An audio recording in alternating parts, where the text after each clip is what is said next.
할렐루야. 예배 자리에 오신 여러분 주님의 이름으로 환영하고 축복합니다. 함께 예배한 우리 모든 심령 가운데 참 좋으신 주님의 크고 놀라우신 은혜와 평강이 가득 흘러넘치기를 주님의 이름으로 간절히 소망합니다. 그러므로 생각하라 라는 제목을 가지고 함께 말씀을 나누어 보고자 합니다. 1958년에 바보새라고 이렇게 불렸던 함석헌 선생님, 여러분 혹시 들어보셨는지 모르겠습니다. 함석헌 선생님이 사상계라고 하는 그런 옛날 잡지가 있었는데 거기에 글을 하나 기고했는데, 생각하는 백성이라야 산다, 뭐 이런 제목을 가지고 어떤 한 글을 이렇게 기고를 하셨어요. 우리 민족이 단군 이래로 수많은 고난과 고초와 또 많은 무구한 이렇게 갈등과 다양한 어려움들을 겪게 되었다라고 하면서, 이러한 일이 벌어진 것은 백성들이 힘있게 자라지 못해서 그런 건데, 왜 힘있게 자라지 못했느냐? 생각의 힘이 작기 때문이다. 생각의 힘이 부족해서 그렇다라고 이렇게 그 원인을 설명하면서, 우리는 생각하는 민족이 되어야 된다, 이런 글을 사상계에다가 기고하셨습니다.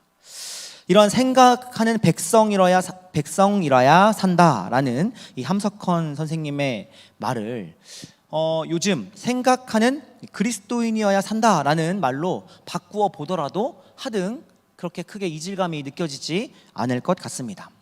이미 그 2002년도에 생각하는 기독교인이라야 산다라고 하는 책이 이 한국기독교연구소에서 나온 적이 있는데요. 이 책은 1993년에 미국의 존 캅이라고 하는 신학자가 Becoming a Thinking Christian이라는 이 책을 번역한 거예요. 93년도에 나온 책을 번역해서 2002년도에 생각하는 기독교인이라야 산다라는 책으로 이렇게 나와 있습니다. 이 존 캅이라고 하는 신학자는 이 책에서 기독교인들은 자신의 믿음에 대해서 스스로 책임지는 어떤 평신도 신학자, 즉 스스로 생각할 줄 아는 그리스도인이 되어야 한다, 이렇게 역설을 하였습니다. 그는 특별히 이 전통 교단에 속한 성도들에게 이런 개인적 평신도 신학이 확대되지 않는다면 이게 전통 교단이라 할지라도 계속해서 쇠퇴할 수밖에 없는 운명에 처해질 수밖에 없을 것이다, 이 책에서 이렇게 마지막으로 이렇게 이야기를 하고 있습니다. 우리가 미리 받은 복음을 전하는 여러분은 얼마나 생각하는 그리스도인이십니까? 153 새생명 잔치를 우리가 이제 전 교회적으로 또 시작해서 또 지난주와 또 오늘까지 해서 우리가 태신자와 이른 양과 잊은 자들을 이렇게 작정해서 또 이렇게 내게 될 텐데요. 우리가 그런 태신자와 이른 자와 또 잊은 자들에게 우리가 먼저 받은 주의 복음을 전할 때에 우리는 막힘없이 술술 우리가 먼저 받은 그 복음을 이렇게 잘 설명해내고 있는지, 그 부분을 우리가 어려움 없이 잘 이야기하고 있는지 한번 생각해 보아야 할 것 같습니다. 오늘 우리가 함께 읽은 본문 말씀은 그러므로 생각하라, 이렇게 지금 시작하고 있습니다. 여기서 이 바울은 에베소 교회 및 또 이 글을 회람하는, 이 글을 읽는 수많은 이방인 그리스도인들에게 무슨 새로운 생각을 해라, 이렇게 지금 이야기하고 있는 것이 아닙니다. 그러므로 생각하라 라고 하는 것은 이미 우리에게 주어진 것, 이미 내가 알고 있는 것, 이미 내가 받은 것, 그것을 기억하라 라는 의미로 그러므로 생각하라, 지금 이렇게 이야기하고 있습니다. 그러면서 바울은 곧바로 그들의 생각을 지금 과거로 가지고 가고 있는데요, 우리 11절과 12절 말씀을 같이 한번 읽어보겠습니다. 시작. 그러므로 생각하라. 너희는 그때에 육체로는 이방인이요 손으로 육체에 행한 할례를 받은 무리라 칭하는 자들로부터 할례를 받지 않은 무리라 칭함을 받은 자들이라. 그때에 너희는 그리스도 밖에 있었고 이스라엘 나라 밖의 사람이라. 약속의 언약들 대하여는 외인이요 세상에서 소망이 없고 하나님도 없는 자이더니. 아멘. 여러분, 여기서 지금 그때라고 11절 말씀과 12절 말씀에 그때 이렇게 계속 그때라고 이야기를 하고 있는데, 여기서 그때는 바울이 지금 설명하고 있는 것처럼 예수님을 믿어서 하나님의 자녀가 되기 전의 상태를 지금 이야기하고 있습니다. 그때 여러분들은 죄된 육체를 가진 이방인이었다. 지금 이렇게 말씀하고 하면서, 그래서 똑같은 육체지만 할례를 행함으로써 스스로 거룩하다고 믿는 유대인들이 아직 할례 받지 않은 무리, 즉 죄인, 그 이방인들을 지금 죄인으로 취급했다라고 하고 있는 것이죠. 그때 여러분은 그리스도 밖에 있었고 또 하나님의 언약 백성인 이스라엘 밖에 있었기 때문에 그리스도로부터도 밖에 있었고, 하나님께서 정하신 이스라엘이라고 하는 나라와 그 민족에서도 그 밖에, 물리적으로도 확실히 그 밖에 있었기 때문에 구원을 받을 소망이 하나도 없었다라고 지금 이렇게 이야기하고 있는 것이죠. 한마디로 무엇을 말씀하고 있는 거예요? 하나님 없이 지금 절망 속에서 살았다라고 지금 말씀하고 있는 것입니다. 여러분, 바울이 이 글을 이 에베소 일대에 이방인 그리스도인들을 대상으로 썼는데요. 그럼 약 2000년 전 정도 되었겠죠. 근데 이 2000년의 간극이 분명히 있음에도 불구하고 오늘날 한국 그리스도인들에게도 역시나 이 말씀이 크게 이질감을 갖게 느껴지지 않습니다. 왜냐하면 우리도 사실 어때요? 할례 받은 민족이 아니죠. 그리고 또 우리가 국적상으로도 이스라엘 국민이 아니죠. 그리고 실제로 우리도 예수님을 믿기 전에는 육체 가운데 거하는 자였다라고 하는 것입니다. 무슨 말이에요? 지금 11절 12절 말씀에서 바울이 이방인, 에베소의 이방인 그리스도인들에게 하고 있는 그 이야기, 하나님 없이 소망 없이 그렇게 살아갈 수밖에 없는 상황 가운데 놓여져 있었다라고 하는 것이 사실 우리의 이야기였고 원래 우리의 모습이었다라고 하는 것이죠. 하나님은 세상을 선하게 창조하셨습니다. 그런데 인간의 타락으로 죄가 들어오게 되었고 또 이 세상에 악이 들어오게 되었습니다. 하나님은 타락한 세상을 구원하시기 위하여서 아브라함을 부르시고 그의 후손 이스라엘을 통해서 세상을 구원하실 계획을 세우셨습니다. 그리고 또 당신이 이스라엘과 맺은 그 언약, 그 구원의 언약을 이스라엘이 영원히 기억할 수 있도록 그들의 몸에도 새기게 하셨는데 그게 바로 뭐예요? 할례라고 하는 것이었습니다. 그렇다면 할례, 즉 하나님의 언약의 표징을 받은, 하나님의 언약의 표지를 받은 이스라엘은 이 세상의 빛이 되어서 이방인들을 어떻게 해야 돼요? 하나님께로 인도해야 하는 것이 그들의 사명이고 소명이었습니다. 왜요? 하나님은 아무것도 없는 이스라엘 민족을 택하셨어요. 이 히브리라고 하는 민족은 원래 핫비루라고 하는 민족인데 역사책에도 거의 기록되지 않을 정도로 매우 작은 소수 민족이었습니다.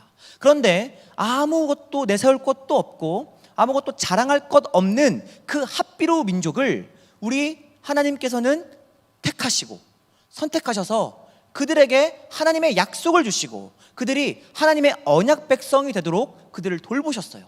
그리고 그들에게 하나님의 놀라운 구원의 계획을 알려주시고 하나님의 놀라우신 그 복음을 선포하시고 그것이 하나님을 알지 못하는 사람들에게 자연스럽게 흘러갈 수 있도록 하는 그런 귀한 사명과 소명을 그들에게 허락하여 주셨다라고 하는 것이죠. 그런데 지금 말씀을 보니까 어떻게 나오냐면 지금 이 이스라엘 사람들은 이 유대인들은 먼저 하나님의 약속을 받은 이 사람들은 자기가 해야 할 일, 사람들에게 아직 예수 그리스도를 알지 못하는 사람들에게 아직 하나님의 구원의 복음을 그 복된 소식을 듣지 못한 사람들에게 그 복음을 전해야 하는 의무가 있고 그것을 위하여 부름받았는데도 불구하고 그것을 행하지 않고 오히려 나는 할례 받았으니까 나는 하나님의 언약 백성이야 이것만 자랑하고 할례 받지 않은 이방인들을 무시하고 멸시하고 그냥 봐도 복음 전하기는커녕 내가 어떻게 성스러운 선민이 어떻게 저런 이방인들과 죄인들과 대화하고 이야기할 수 있겠어 하면서 그냥 지나가 버렸다라고 하는 것이죠. 영적 갑질입니다. 유대인들은 이런 질문을 합니다. 왜 세상에 이방인들이 존재하는가? 답은 하나님이 지옥불의 연료로 쓰시기 위해서. 실제로 유대인들이 이방인들을 이렇게 생각했다라는 거예요. 하나님이 지옥불의 연료로 쓰시기 위하여서 이방인을 계속 창조하고 계신다라고 이렇게 생각했다라는 겁니다. 그런 유대인들에게는 설령 이방인 산모가 지금 극심한 고통 가운데 아이를 낳으려고 하는 상황 가운데 처해 있다 하더라도 도와주지 않았어요. 왜요? 이방인 민족이, 이방인 백성이 한 명 더 태어나는 것은 그것은 결국에는 뭐만 늘어나는 거예요? 결국에는 그저 또 다른 이방인을 세상에 탄생시켜서 지옥불의 연료로 사용할 수밖에 없는 것이었기 때문에 이방인 산모들이 힘들어하면서 아파하면서 어려움 가운데 처해 있다 하더라도 도와주면 그게 불법이었다라고 하는 거예요. 여러분, 이것과 관련되어서는 이 존 스토트라고 하는 학자가 쓴 이 에베소서 강해 111페이지를 이렇게 보시면 거기에 이렇게 이런 내용들이 등장해 있습니다. IVP에서 나온 책이고 관심 있으시면 여러분 한번 읽어보시면 좋을 것 같아요. 이스라엘이 이런 상태에 있었기 때문에 이방인들이 하나님의 구원 언약으로부터 완전히 차단되어서 하나님의 구원을 얻을 소망이 없었던 것입니다. 따라서 바울은 지금 에베소 지역의 그 이방인들이 과거에 이스라엘, 이 그리스도 밖에 있었고 또 이스라엘 나라 밖의 사람들이었고 약속의 언약에 대해서는 외인이요, 12절 약속의 언약에 대해서는 외인이요 세상에 소망이 없고 하나님도 없는 자였던 것이 그들의 잘못이었다라고 지금 지적하고 있는 게 아닙니다. 11절과 12절 말씀의 타겟은 지금 이방인들에게 뭐라고 하고 있는 것이 아니라 그 이방인들에게 복음을 전하고 구원의 손길을 내밀어야 하는 유대인들을 향하여서 지금 이야기하고 있는 것이죠. 오히려 이 모든 것이 소위 손으로 육체에 행한 할례를 받은 무리라 칭하는 자들, 즉 뭐예요? 곧 유대인들의 잘못이다라고 하는 것을 지금 말씀 가운데서 고발하고 있는 것이죠. 유대인들이 자신의 소명을 따라 이방인과 소통하기는커녕 오히려 엄청난 벽을 쳐왔다. 나만 선민이다. 나만 구원받은 백성이다. 나만 하나님의 약속을 가지고 있는 사람이다. 이렇게 생각했다라고 하는 것입니다. 바울은 이와 관련해서 오늘 말씀 끝부분에 새로운 성전에 대해서 언급하고 있습니다. 21절과 22절 말씀을 우리 같이 한번 읽어보겠습니다. 21절 시작. 그의 안에서 건물마다 서로 연결하여 주 안에서 성전이 되어가고 너희도 성령 안에서 하나님이 거하실 처소가 되기 위하여 그리스도 예수 안에서 함께 지어져 가느니라. 아멘. 여러분, 새로운 성전이 지어져야 한다라고 하는 것은 무엇을 의미해요? 원래 있었던 성전이 어떻게 해야 된다? 새로운 성전이 지어지려면 원래 있었던 게 어떻게 돼야 돼요? 무너져야 된다. 왜냐하면 기존의 성전이 바로 유대인들이 이방인들에 대하여서 쳐놓았던 엄청난 성벽이었기 때문에 그렇습니다. 엄청난 장벽의 구심점이 바로 유대인들이 자기들이 이렇게 어떤 특권 의식을 가지고 모였던 그 성전에 있었다라고 하는 것입니다. 당시에 예루살렘 성전은 이 헤롯 대왕이 무려 80년 동안이나 걸쳐서 건축한 역작이었습니다. 성전 건물 주위를 둘러싸고 있는 제사장의 뜰과 그림을 한번 보여주시겠어요? 첫 번째 그림부터 먼저 한번 보여주시면 좋겠는데요. 그림을 보면서 여러분 한번 들어보시면 조금 더 이해가 잘 되실 것 같아요. 성전 건물 주위를 둘러싸고 있는 제사장의 뜰이 있고요. 이 지성소와 이스라엘 뜰 사이에 제단이 있는데 거기가 제사장의 뜰이에요. 그 제사장의 뜰이 있고 더 동쪽에는 여성의 뜰이 있습니다. 근데 이게 벽이 다 같은 높이였어요. 그런데 여기에서 5계단을 내려오면 벽으로 둘러싸인 연단이 하나 있고 다른 쪽으로 14걸음을 더 가면 벽 너머에 이방인의 뜰이 나옵니다. 여기에 기록되어 있지도 않아요. 저 여인들의 뜰 저 바깥쪽에 이방인의 뜰이 있습니다. 이방인들은 그곳에서 성전을 바라볼 수는 있어요. 저 성전이 높기 때문에 그 벽이 있더라도 바라볼 수는 있었지만 그곳이 약 1.5m 정도의 높이의 벽돌로 완전하게 차단되어 있었고, 또 일정한 간격으로 헬라어와 라틴어로 된 다음과 같은 경고문이 붙어져 있었는데 뭐라고 적혀져 있었냐면 이방인 침입자는 처형된다, 이렇게 저쪽에 벽에 적혀져 있었어요. 헬라어와 라틴어로 계속 쭉쭉쭉쭉 적혀져 있었다라고 하는 것이죠. 이 시점에서 바울은 독자들에게 지금 현재의 일에 대해서 생각해 보라고 이야기하고 있습니다. 그 다음 그림도 한번 보여주시겠어요? 단면으로 이렇게 보면 저렇게 이렇게 되어 있는 건데, 저기에도 지금 이방인의 뜰이 안 보이죠? 저 바깥쪽에 이렇게 지금 이방인의 뜰이 있다라고 하는 거. 두껍게 되어 있는 데가 이제 그 돌벽을 의미하는 것이고요. 네, 우리 13절 말씀을 같이 한번 읽어보면 좋겠는데요. 13절 말씀에 이제 11절과 12절에서는 이전 일에 대해서 과거로 지금 기억을 돌리고 있는데, 13절은 다시 현재로 지금 현재 일에 대해서 한번 생각해 보라 이렇게 말씀하고 있는 거예요. 우리 13절 같이 한번 읽어보겠습니다. 시작. 이제는 전에 멀리 있던 너희가 그리스도 예수 안에서 그리스도의 피로 가까워졌느니라. 아멘. 여러분, 여기서 그리스도의 피라고 하는 것은 예수 그리스도의 십자가의 죽음을 의미합니다. 바울은 이제 예수 그리스도의 십자가의 죽음으로 하나님으로부터 먼 곳에 있었던, 밖에 있었던 이방인들이 하나님께 가까이 오게 되었다라고 하는 것을 지금 상기시키고 있습니다. 그것이 어떻게 가능한 것입니까? 성전은 원래 하나님께서 임재하시는 장소였어요. 성전이 거룩한 이유는 하나님이 거기에 계시기 때문에 그런 것이죠. 그러나 이방인들은 성전에 가로막힌 그 담벽 때문에 거기에 들어올 수 없었고, 들어오는 즉시 침입자로 인정되고, 그 침입자는 아까 뭐라고 적혀 있어요? 처형된다, 이렇게 적혀 있었기 때문에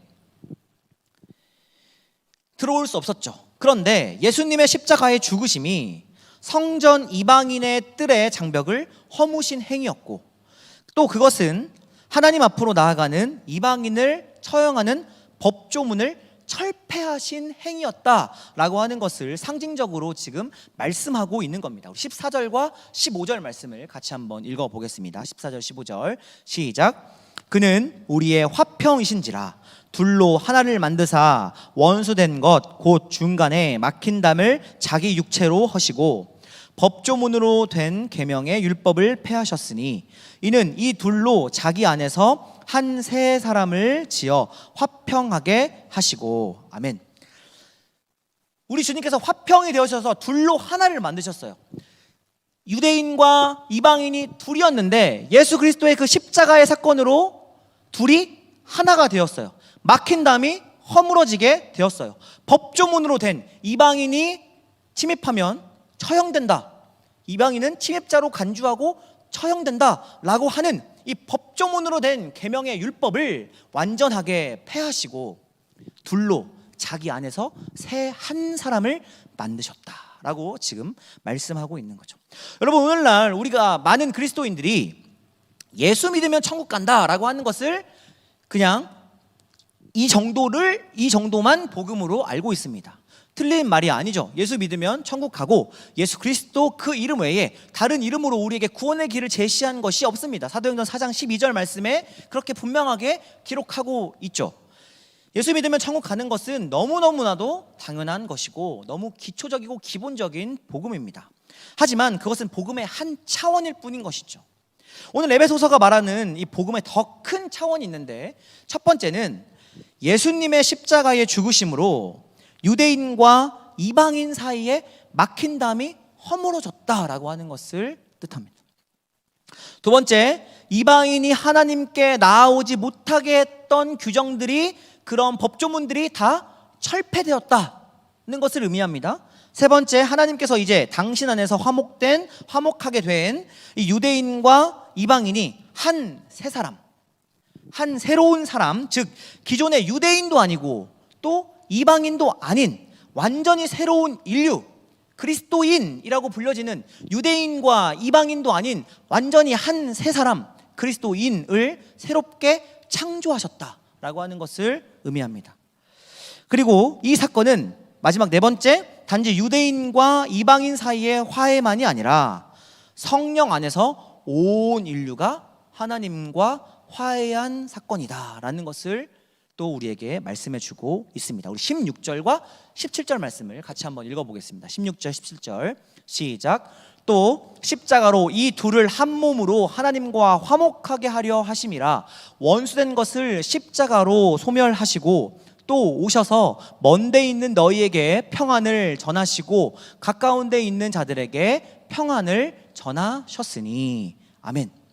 십자가로 둘을 한 몸으로 하나님과 화목하게 하셨어요. 이 십자가 사건이 만약에 유대인에게만 해당하는 거라면 역시 우리도 유대인은 아니기 때문에 이 십자가 사건이 우리와 아무 상관이 없는 것이겠죠.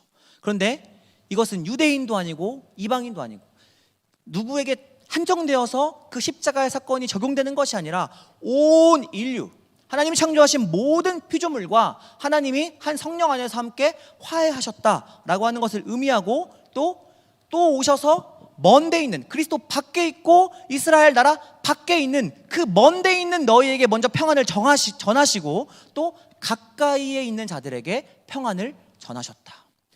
이방인과 유대인들에게 모두에게 평안을 전하시고 예수 그리스도의 그 십자가 그것으로 하나님과 화목하게 하시고 하나님과 하나 되게 하시고 성령 안에서 한 새 사람을 이루어서 그리스도인이라고 하는 이름을 가지고 예수의 이름을 가지고 우리가 함께 나아가게 하셨다라고 지금 말씀하고 있는 것입니다. 그러면서 이제 그들에게 바울은 미래에 대해서 생각하라 말씀하고 있는데요. 이건 역시 그리스도인이라면 우리가 함께 다 알고 있고 기억해야 할 내용입니다. 우리 19절 말씀 같이 한번 읽어보겠습니다. 19절 시작. 그러므로 이제부터 너희는 외인도 아니요 나그네도 아니요 오직 성도들과 동일한 시민이요 하나님의 권속이라. 아멘. 여러분, 하나님의 권속, 이것은 무슨 말이에요? 하나님의 가족이다, 이런 말입니다. 하나님께서 우리를 가족으로 세워주셨다. 하나님이 우리를 가족으로 불러주셨다. 하나님은 이제 예수 그리스도의 이 십자가의 죽으심, 이것을 통하여서 유대인과 이방인이 성령 안에서 하나 된 새로운 인류를 창조하셨는데 그들이 바로 하나님의 가족, 하나님 나라 백성이다 라고 이렇게 말씀하고 있는 것입니다. 그런데 그들이 모인 교회는 사도들과 선지자들의 터에 기초하고 있다, 이렇게 말씀하고 있습니다. 사도와 선지자는 구약에서 선지자, 신약에서 사도, 동의어입니다. 사도와 선지자 같은 말이에요. 신구약에서 다르게 쓰이는 말이지만 구약의 선지자, 신약의 사도는 같은 말씀입니다. 그 성경이 예수 그리스도를 증거하고 있기 때문에 이 선지자들과 사도를 통하여서 예수 그리스도를 하나님의 말씀이 증거하고 있기 때문에, 그렇기 때문에 예수께서 친히 교회의 모퉁이 돌이 되셨다라고 하는 겁니다. 20절 말씀 한번 띄워주시겠습니까? 네, 같이 한번 읽어보겠습니다. 시작. 너희는 사도들과 선지자들의 터 위에 세우심을 입은 자라. 그리스도 예수께서 친히 모퉁이 돌이 되셨느니라. 아멘. 이렇게 예수님이 모퉁이 돌로 존재하는 전 세계의 모든 교회가 다 하나로 연결되어서 지금 주 안에서 새로운 성전, 즉 하나님이 거하실 처소가 되어가고 있다라고 하는 것입니다. 여러분, 21절 말씀 읽어보겠습니다. 시작. 그의 안에서 건물마다 서로 연결하여 주 안에서 성전이 되어가고. 아멘. 모든 교회에 우리 예수 그리스도께서 친히 모퉁이 돌 되어주시고 그 예수 그리스도가 모든 교회에 모퉁이 돌 되어주심으로 다 그 건물마다 서로가 예수 그리스도 그 이름 안에서 함께 연결된다.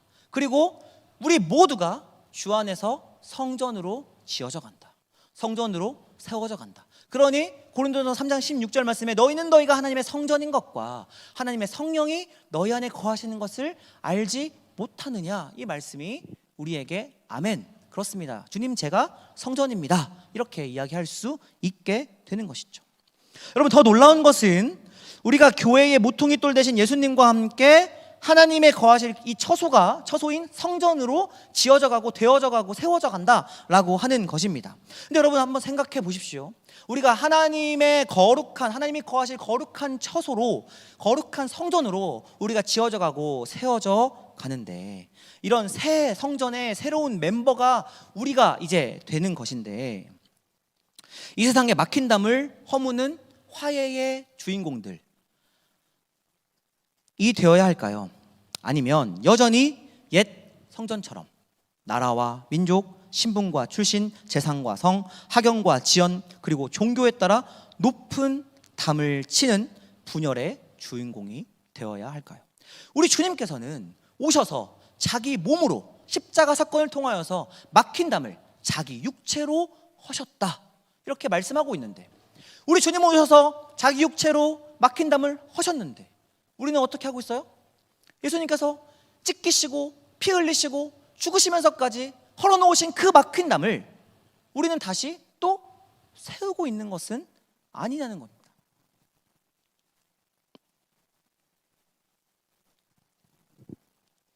여러분, 우리가 이렇게 복음에 대해서 생각이 빈곤한 그리스도인이 되어서는 안 되겠다라고 하는 겁니다. 우리 청년 공동체 안에서부터 서로 나와 여러 면에서 다른 사람들을 향해서 먼저 우리는 손을 내밀 줄 알아야 합니다. 우리가 다양하기는 해도 또 과거 유대인과 이방인처럼 서로 분열되고 반목하는 자들은 아닙니다. 이미 우리는 예수 그리스도의 십자가의 죽으심과 부활을 경험하였고, 그 십자가와 부활을 통해서 성령 안에서 이미 우리는 하나가 된 자들입니다. 그리고 하나님께서 새롭게 창조하신 새로운 인류, 곧 하나님 나라 백성, 이것이 우리의 정체성입니다. 단지 예수 믿고 천국 간다라고 하는 이 작은 그림보다는 우리가 이런 복음의 크고 다양한 차원의 그림을 우리가 먼저 또 이해하고 또 받아들이고, 이제 우리 주님께서 막힌 담 허시려고 이 땅 가운데 오셨다라고 하는 것 우리 분명하게 깨닫고, 하나님 나라 백성으로서의 그 정체성 가운데 우리 가는 곳곳마다 혹시나 막힌 담 있다면 우리가 허물어야 하지 않겠습니까? 혹시나 거기에 반목과 분열과 갈등이 있다면 우리가 거기 가서 먼저 손 내밀어야 하지 않겠습니까? 이제 우리는 예배를 마치고 다시 세상 가운데로 나아갑니다. 여전히 이 세상에는 반목과 분열과 배제와 혐오로 얼룩져 있는 세상으로 우리를 맞이하고 있을 겁니다. 그곳에서 하나님의 백성이 어떻게 막힌 담을 허물어 나아가는지, 하나님께서 우리에게 성령 안에서 어떤 힘을 주셔서 우리가 어떻게 그 일을 행하게 하실지 여러분 기대하시면서 나아갔으면 좋겠습니다. 이제 우리가 하나님의 사역을 받은 자들이에요. 예수 그리스도께서 이 땅 가운데 하셨던 수많은 일들이 이제 하나님 나라 백성된 우리에게로 주어졌습니다. 그것이 예수님께서 승천하시면서 우리에게 마지막으로 부탁하신 지상 명령이에요. 아버지와 아들과 성령의 이름으로 세례를 베풀고 내가 내게 분부한 모든 것을 가르쳐 지키게 하라. 우리 주님께서 그렇게 말씀하셨어요. 그런데 지켜, 알았지? 이렇게 해 라고만 말씀하지 않으셨고, 마태복음 28장 20절 말씀 보면 볼지어다 내가 세상 끝날까지 너희와 항상 함께 있을 것이다 약속해 주셨어요. 우리 주님께서 여러분과 어디에 있든지, 여러분이 어디에 있든지, 여러분이 무엇을 하든지 항상 함께 하여 주십니다. 여러분, 생각하는 그리스도인, 복음에 대한 다양성을 열어놓고 그것을 수용하고 더 넓은 차원에서의, 깊은 차원에서의, 높은 차원에서의, 넓은 차원에서의 복음을 받아들이고 그 복음을 가지고 세상을 향하여 나아가는 우리 생각하는 그리스도인들 한 사람 한 사람 한 사람 한 사람을 통하여서 이 세상의 배제와 혐오와 또 갈등과 분열은 사라지고 예수 그리스도 안에서 새로운 인류, 새 창조, 새 한 사람, 그렇게 우리를 통하여 하나님께서 세워 나가실 줄로 믿습니다. 복음을 전하는 여러분, 하나님이 여러분과 어디에서든지 여러분들이 무엇을 하든지 항상 함께 하여 주십니다. 이 믿음을 가지고, 이 용기를 가지고 세상 가운데서도 한 주간 승리하는 저와 여러분 될 수 있기를 주님의 이름으로 간절히 소망합니다.